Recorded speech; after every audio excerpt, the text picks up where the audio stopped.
साथियों, पिछले 3-4 दिन से आप लगातार खबरें देख रहे हैं, चाहे समाचार के न्यूज़पेपर में आ रही हों, चाहे वो आपके टीवी में आ रही हो कि यूरोप और स्पेशली ग्रेट ब्रिटेन इस वक्त लू की चपेट में खूब ज़्यादा गर्मी पड़ रही है। 40 डिग्री टेम्परेचर हो गया है। उन लोगों के लिए यहाँ सच में बड़ा मुश्किल चीज़ है, जहाँ पे एक सामान्य टेम्परेचर 25 डिग्री 26 डिग्री नॉर्मल रहा करता था इन गर्मियों में, और वहाँ पर ये टेम्परेचर 40 डिग्री हो जाना उनके लिए सच में बड़ा मुश्किल बात है। पिछले साल शायद इसी तरह की स्थिति हम लोगों ने देखी कि कनाडा से भी इस तरह की खबरें आ रही थी कि वहाँ पर भी भयंकर लू, एबनॉर्मल गर्मी हो रही थी। इसकी वजह बताई जाती है कि आसपास के जंगलों में आग लगना और पूरे वातावरण के अंदर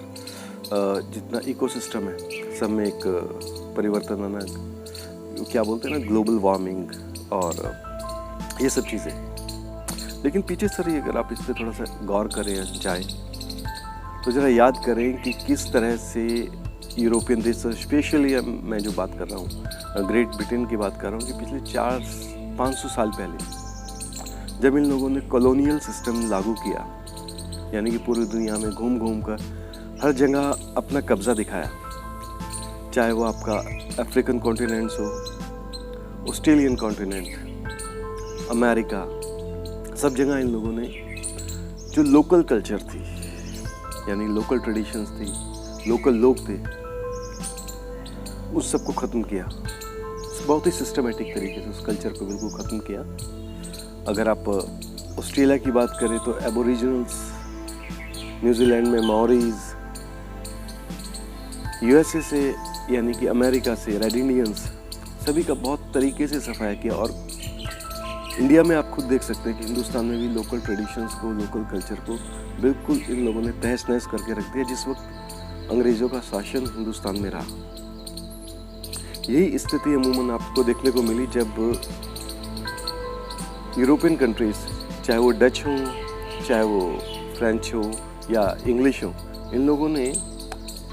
अफ्रीकन कॉन्टिनेंट्स के ऊपर जो वहाँ की लोकल कल्चर थी, लोकल कल्चर ने हमेशा ह्यूमन एंड नेचर, इसके बीच में एक डेलिकेट बैलेंस को मेंटेन करके रखा है। और उन लोगों ने हमेशा ध्यान रखा है कि बगैर नेचर के सर्वाइव किए हुए ह्यूमन सर्वाइवल मुश्किल है। लेकिन यूरोपियन कल्चर, या स्पेशली हम कहें कि जो इंग्लिश कल्चर है, या वो जो पढ़ाई लिखाई जो उन लोगों ने सब जगह फिर बाद में थोपी सभी के ऊपर, जिसे हम आज हिंदुस्तान में मकाले की एजुकेशन के नाम से जानते हैं, इंग्लिश एजुकेशन सिस्टम के नाम से जानते हैं, या इकोनॉमिक्स उन लोगों ने दी हमें, अर्थशास्त्र जो दिया है, उस अर्थशास्त्र में या उस एजुकेशन में नेचर से ह्यूमैनिटी को या मानव को पूरी तरह से अलग करके रख दिया। उनके निगाह में नेचर सिर्फ एक it's a source of materialistic pleasure, हर चीज़ को इस्तेमाल करने का मादा रह गया है। यानी कि अगर आपके आसपास पेड़ है और खूब अच्छी आपको हवा मिल रही है तो इकोनॉमिक्स में उसकी कोई वैल्यू नहीं है, क्योंकि उसको आप रुपए में या पैसे में कन्वर्ट नहीं कर सकते। एक टेक्निकल लैंग्वेज है ये। और अगर इसको आपने काट दिया तो इसकी जो भी इसकी मार्केट वैल्यू होगी तब इसकी वैल्यू है, क्योंकि ये बिक रहा है। तो इकोनॉमिक्स के हिसाब से एक खड़े पेड़, एक लगे हुए पेड़ की कोई वैल्यू नहीं है, एक बहते हुए पानी की कोई वैल्यू नहीं है। उनके लिए वैल्यू है जब वो बॉटल में बंद होकर बिक रहा है या पेड़ कट के बिक रहा है, बाज़ारों में बिक रहा है। तो ये कल्चर उन लोगों ने सिर्फ अपने देश से सब देशों में और जहाँ जहाँ पे उन्होंने राज किया, और उस वक्त तो लगभग पूरी दुनिया में इन लोगों का राज था, इस कल्चर को पूरा फैलाया गया। और आज आप इसका दुष्प्रभाव देख रहे हैं। मैं आज उस पर हंसी नहीं उड़ा रहा हूँ, मजाक नहीं कर रहा हूँ उनका, लेकिन ये चीज़ आप महसूस कर सकते हैं कि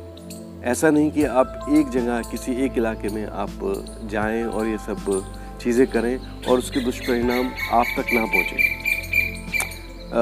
अर्थ या धरती एक बहुत छोटा सा इकोसिस्टम है, और ऐसा है कि जब आप एक पर्टिकुलर हिस्से को, किसी एक हिस्से को प्रभावित करते हैं तो उसका हिसाब, उसका प्रभाव आप तक पहुंचना यकीनन लाजमी है। अभी ये हम कह नहीं सकते कि इस चीज़ की वजह क्या ढूंढने की कोशिश की जाएगी, लेकिन अल्टीमेटली जब तक नेचर और ह्यूमन के बीच में बैलेंस नहीं बनने वाला है, until and unless human and nature environment इसके बीच में एक डेलिकेट बैलेंस मेंटेन नहीं होगा, जब तक ह्यूमैनिटी इन्वायरमेंट की रेस्पेक्ट नहीं करेगी, तो इस तरह की कंडीशंस, इस तरह की स्थितियाँ आती रहेंगी। इससे आप बच नहीं सकते, हम लोग बच नहीं सकते।